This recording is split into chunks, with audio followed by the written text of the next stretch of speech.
yadda rikici ya yi sanadiyan kashe DPO a Kano.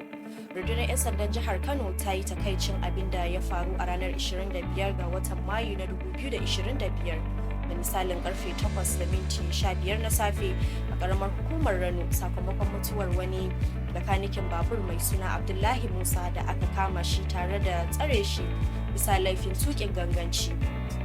A wata sanarwa da jami'an hulɗa da jama'a na rundunar SP Abdullahi Haruna Kiyawa ya fitar, ya ƙara da cewa bayan tsare bakanikin daga bisani sai wasu alamun rashin lafiya suka bayyana a tare da shi. Bayan faruwar lamarin ne wasu fusatattun matasa suka kai farmaki ofishin 'yan sanda na Rano inda suka kona wasu motoci guda biyu suka farfasa wasu motoci guda 10 tare da jikkanta babban jami'in 'yan sandan DPO. An garzaya da shi zuwa asibitin koyarwa na Aminu Kano inda daga bisani ya rasu a kan jinya. An kama mutane 27 da ake zargi da hannu a lamarin, amma an shawo kan lamarin inda tuni aka maido da zaman lafiya a yankin.